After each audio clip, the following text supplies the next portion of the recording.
Lequel de ces trois polos coûte le plus cher à ton avis? Je pense probablement que c'est celui avec le gros logo Dior bien visible. Sauf que je t'ai menti. Ce polo, c'est en réalité un Loro Piana qui coûte plus de 3000 €.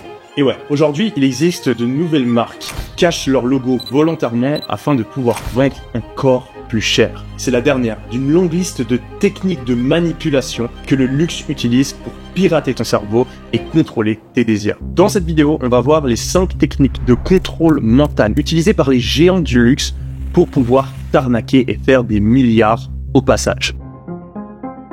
Tu savais que les marques de luxe pouvaient faire payer 10 fois plus cher l'exact même produit juste en changeant l'endroit où il était présenté. Il y a une expérience hallucinante qui l'a démontré, je t'explique. Payless, c'est un magasin de chaussures discount aux États-Unis. En fait, ils vont créer une fausse boutique de luxe. Ils vont mettre un beau design, trouver un beau nom italien et présenter des chaussures dans un espace haut de gamme à Los Angeles. Ils vont y inviter des dizaines d'influenceurs pour le lancement d'un nouveau designer. Et ils vont mettre leurs chaussures à l'intérieur, qui en réalité coûtent $20 maximum. Mais ils vont changer le prix. Et à la place, les vendre entre 250 et 600 $. Le pire dans tout ça, c'est que ces influenceurs qui étaient censés connaître le monde de la mode, eh bien, ils vont se ruer sur les chaussures parce qu'ils pensent que c'est des articles de luxe. C'est pour ça que si vous êtes déjà allé dans les boutiques de luxe aux Champs-Élysées, vous avez remarqué que rien n'est laissé au hasard. Aujourd'hui, ces emplacements, c'est pas des magasins, c'est des galeries. Il y a énormément d'espace, peu de produits, beaucoup de vendeurs qui vous parlent presque comme s'ils étaient en train de vous présenter une œuvre d'art. Ça sent bon, l'architecture est travaillée et c'est simplement le cas parce que tout comme ces influenceurs, vous allez automatiquement être prêt à payer plus si ces produits sont présentés de la bonne manière. Et cela, peu importe leur qualité. Les marques de luxe ont réalisé que le mieux, c'est pas de traiter ses clients comme des rois, mais de les traiter comme des merdes. Et ça, c'est à cause du Pretty Woman Effect. Je t'explique. Il y a quelques années, alors que je commençais à avoir mes premiers succès dans le business, j'étais en voyage à Barcelone. Du coup, je me dis que pour la première fois, je vais aller regarder les articles qui se trouvent dans une boutique Gucci. Je me balade un petit peu à l'intérieur et je vois un magnifique sac. Du coup, j'essaie d'attirer l'attention du vendeur et il m'ignore complètement. Au bout d'un moment, je vais carrément dans la pièce d'à côté et je lui demande s'il peut m'aider et si je peux essayer le sac. Et là, il me regarde d'un air dédaigneux et il me dit « Ouais, je peux vous montrer, mais bon, vous allez pas l'acheter de toute façon. » Et là, je m'énerve un petit peu, limite je me demande s'il est raciste ou quoi, et je lui dis que non, je vais bien l'acheter. Il me donne le sac, je l'essaye, je l'aime bien, j'arrive à la caisse, et quelques secondes avant de payer, je réalise un truc. En fait, il a essayé de me faire le coup du Pretty Woman Effect. Le fait d'être désagréable et de me traiter comme un moins que rien, c'était une technique de vente. Il savait pertinemment qu'il allait me toucher dans mon ego et que j'allais vouloir lui prouver que je pouvais bel et bien m'acheter ce genre d'article. Et ça, c'est le Pretty Woman Effect. Car une des scènes les plus connues du film Pretty Woman, c'est quand Julia Roberts repasse dans les boutiques de luxe avec des habits de marque qu'elle a enfin pu se payer pour prouver qu'elle a réussi. Et ça résonne avec beaucoup de gens. Parce que quand on a grandi dans une famille modeste, quand on a manqué d'argent, eh bien on a tous envie d'avoir notre petit moment à la Pretty Woman, où on peut prouver qu'on a réussi. Les marques de luxe l'ont bien compris, et c'est pour ça qu'apparemment, ils demandent à environ la moitié de leurs vendeurs de se comporter de manière désagréable avec les clients.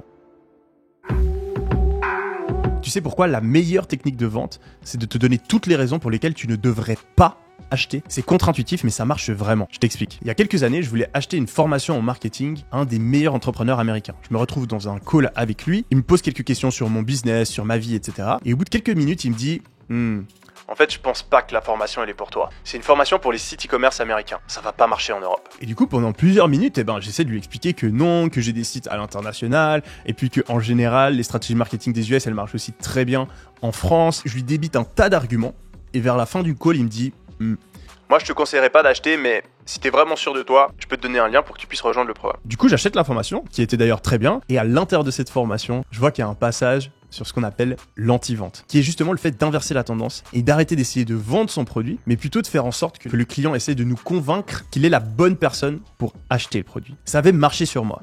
Et ça marche tous les jours sur des milliers de clients dans les boutiques de luxe. C'est pour ça que si vous voulez acheter un sac Birkin chez Hermès qui coûte plusieurs milliers d'euros, vous devez vous mettre sur une liste d'attente. Vous devez prendre rendez-vous avec les vendeurs, expliquer qui vous êtes, pourquoi vous méritez le droit d'acheter un sac Birkin. Les marques de bijoux, les marques de montres, de valises font exactement la même chose. Et c'est parce que le cerveau humain a un bug. Si on ne peut pas obtenir quelque chose, on en a automatiquement 10 fois plus envie. Et quand on essaie de convaincre quelqu'un, on oublie que de base, en fait, c'était à nous d'être convaincus. Est-ce que tu savais que chaque année, les marques de luxe brûlent des milliers d'articles et que ça fait exploser leurs ventes? Je sais pas si tu as déjà entendu parler des outlets. C'est des grands magasins qui permettent d'acheter des articles de luxe à prix bradé. Initialement, ça avait l'air d'être une super idée. On créait des gros magasins en dehors des villes dans lesquels on envoyait tous les invendus des marques de luxe et on permettait du coup aux personnes qui faisaient l'effort de se déplacer et qui n'avaient pas envie d'avoir les articles de la dernière collection de pouvoir les acheter bien moins cher. Le problème, c'est que ces outlets, ça a signé l'arrêt de mort de certaines grandes marques comme Lacoste par exemple. En fait, ils ont tellement bradé les prix de leurs articles que la classe moyenne et même les classes populaires ont commencé à les acheter en grande quantité. Résultat, aujourd'hui, quand on pense à quelqu'un qui porte un survêt Lacoste, on pense plus au mec qui traîne en bas du quartier qu'au gars distingué qui va jouer au golf. Et ça a été un énorme problème. Lacoste a perdu sa clientèle originale et donc ça a modifié leur image de marque. Du coup, pour éviter ça, les plus grandes maisons ont décidé systématiquement de détruire les invendus plutôt que de baisser leur prix. Et ça dans le seul et unique but d'éviter que les personnes qui ne correspondent pas à l'image qu'ils ont envie de créer achètent leurs produits. Le problème, c'est que ça a pas stoppé la classe moyenne, qui avait envie d'avoir du luxe, et depuis quelques années, les gens sont prêts à économiser pendant des mois et des mois juste pour pouvoir s'acheter un t-shirt Gucci ou Louis Vuitton. Résultat, les grandes marques ont dû inventer la technique de manipulation numéro 5. Et ouais, tu savais que depuis quelques années, la cible principale des marques de luxe comme Gucci ou Louis Vuitton, c'est pas les riches, mais les pauvres. LVMH, l'entreprise de Bernard Arnault, a remarqué que la classe moyenne voulait de plus en plus ressembler aux riches, et donc se mettait en masse à acheter du Louis Vuitton, du Dior, etc. Au début, ils ont essayé d'empêcher ça, mais ils ont vite réalisé que c'était trop compliqué. Du coup, ils ont décidé de sacrifier certaines de leurs marques et se sont mis à te cibler toi. Même si tu galères, même si tu fais partie de la classe moyenne, ils appuient là où ça fait mal. Ton envie de prouver ta valeur, ton besoin de reconnaissance sociale. Et tout ça pour mettre ta carte bleue à découvert. Pendant que la classe moyenne s'endette, pour pouvoir se sentir riche et exhiber des logos, les vrais riches, eux, ne voient plus ça comme un symbole de richesse, mais comme un véritable uniforme de pauvres. Et c'est pour ça qu'on entend de plus en plus parler maintenant de marques comme l'Europiana, Brunello Cucinelli ou Zegna, qui sont beaucoup plus discrètes, qui n'affichent presque jamais leur logo, mais qui pourtant sont encore beaucoup plus chères. Elles permettent ainsi aux riches de pouvoir continuer à acheter du luxe sans avoir à porter les mêmes vêtements que la classe moyenne. Car contrairement à ce qu'on pourrait penser, même les plus fortunés, même les gens qui comprennent le marketing, même les entrepreneurs, ils ont quand même ce besoin humain d'affirmer leur identité à travers ce qu'ils portent. Et c'est en répondant à ce besoin que des mecs comme Bernard Arnault sont devenus multimilliardaires. Est-ce que tu savais que la plupart des gens préféraient acheter des marques de luxe qui avaient des produits de mauvaise qualité? C'est surprenant, mais pour comprendre, il faut étudier les grands changements qu'il y a eu dans l'univers du luxe au cours des dernières années. Au début, le luxe, ça tournait autour de l'artisanat. C'était des maisons familiales qui essayaient de faire les meilleurs produits. Et puis, une à une, ces marques, elles se sont fait racheter par des grands conglomérats comme LVMH ou Kering. Et ces grands groupes, ils ont vite réalisé que ce qui permettait réellement d'augmenter les ventes, c'était de faire du marketing. De base, quand une marque de luxe, elle vendait une valise à 1000 €, à chaque valise qui était vendue pour 1000 €, il y avait peut-être 300 € de bénéfices, 500 € qui partaient dans les coûts de production et 200 € qui étaient utilisés en marketing, communication, etc. Et en fait, peu à peu, ils se sont rendus compte que s'ils dépensaient 400 € en coûts de production et 300 € marketing, eh bien les ventes, elles augmentaient. Du coup, cette part qui était dépensée en marketing, elle a fait qu'augmenter, et la part qui était dédiée à la qualité des produits, elle a fait que baisser. Et c'est pour ça qu'on se retrouve aujourd'hui avec des t-shirts Gucci qui coûtent 500 € alors qu'ils sont de moins bonne qualité que le t-shirt que vous pouvez acheter chez H&M. Tout l'argent est parti en marketing, partenariat avec les célébrités, défilés, publicité, etc. Si bien qu'aujourd'hui, votre sac de luxe à 3000 €, il a probablement coûté 60 € à produire. Bienvenue dans le nouveau luxe.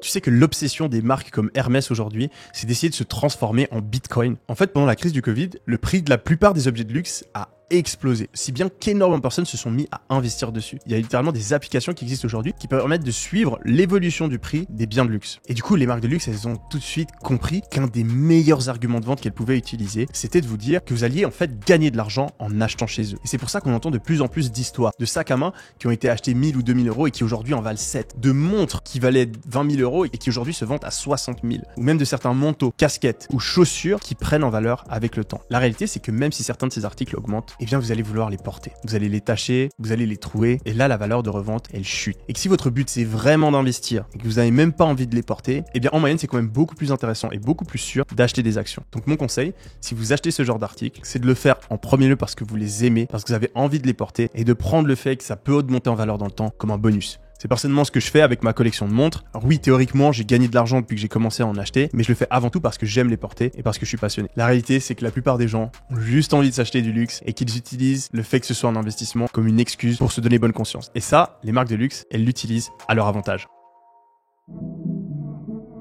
Combien est-ce que coûte cette montre selon toi? Alors je te donne quelques indices. Elle a été assemblée à la main en Suisse, donc c'est du savoir-faire peaufiné depuis plus d'1 siècle. C'est une édition mythique et ultra exclusive. Alors, tu penses que c'est quoi le prix? Attends, quelques informations supplémentaires. Elle a été portée par Idriss Elba et Georges Clooney. Et il faut être ultra connecté pour l'acheter. Tu dis quoi?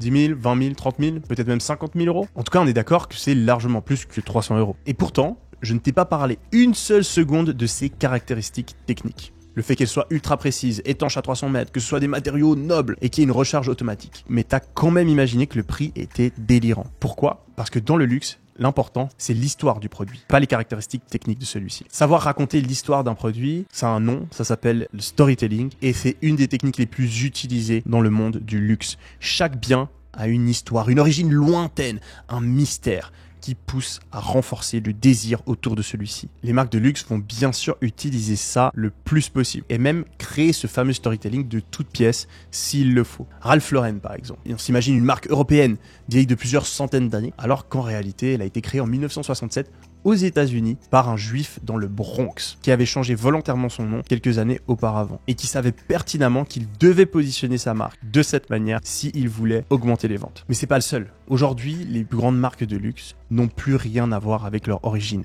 De base, c'était des petites maisons familiales concentrées sur l'artisanat et le fait de créer un produit de qualité, alors qu'aujourd'hui, ce sont simplement des monstres de marketing qui sont devenus experts dans le fait de changer vos croyances afin de vous faire dépenser des fortunes pour leurs produits. Parce qu'en réalité, si on achète leurs produits, c'est pas parce qu'on a envie, c'est pas parce qu'on a absolument besoin d'un pull pour ne plus avoir froid. C'est parce qu'on a envie de ressentir quelque chose quand on porte ce pull. Et cette sensation, si les marques ne faisaient aucun marketing, on ne pourrait pas la ressentir. Alors bien sûr, ça ne justifie pas les mensonges ou la manipulation extrême, mais il existe bel et bien de nombreuses marques de luxe qui, en plus d'un bon marketing, ont un produit exceptionnel. Et c'est notamment le cas d'Audemars Piguet, une de mes marques de montres préférées. Et il y a quelques mois, j'ai pu interviewer leur ancien CEO, qui est quelqu'un d'extrêmement inspirant. On a reçu une tonne de messages de personnes qui ont adoré la vidéo. Je vous la laisse juste ici si le monde du luxe vous intéresse.